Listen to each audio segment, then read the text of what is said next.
C'est la deuxième vidéo sur les propriétés d'une fonction. Dans celle-ci, je vais vous montrer comment on trouve les coordonnées à l'origine et le maximum et le minimum. Donc, les coordonnées à l'origine, il y en a deux sortes. La valeur initiale, qu'on appelle aussi des fois l'ordonnée à l'origine. Donc ça se trouve sur l'axe Y. Donc, ici, la valeur initiale dans cette fonction-ci, c'est 4. Les zéros, c'est les valeurs de x quand la fonction vaut 0. On les appelle aussi les abscisses à l'origine.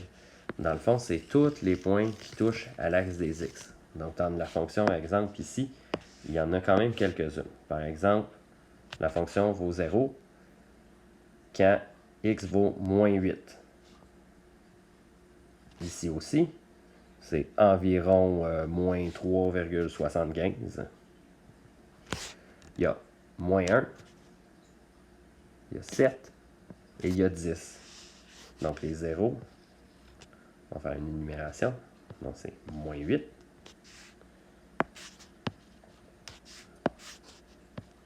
Moins 8.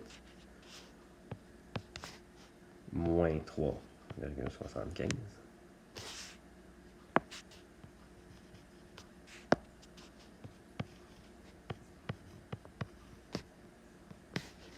Moins 1.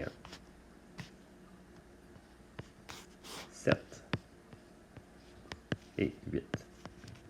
D'habitude, on met des virgules quand on fait des énumérations comme ça, mais comme j'avais un nombre décimal ici, j'ai mis des points-virgules pour séparer les valeurs, pour pas qu'il y ait de confusion, à savoir est-ce que c'est des nombres décimaux ou est-ce que c'est des nombres entiers ou est-ce qu'ils sont séparés.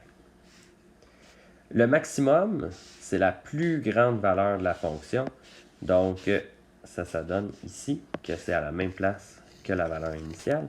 La plus grande valeur, c'est 4. Donc, le maximum, c'est 4.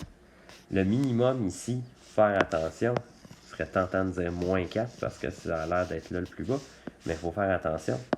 La fonction ici descend jusqu'à l'infini. Donc, le minimum, moins l'infini, c'est pas une valeur. Donc, le minimum, il n'y en a pas dans cette fonction-ci. C'est comme ça qu'on détermine les coordonnées à l'origine, le maximum et le minimum.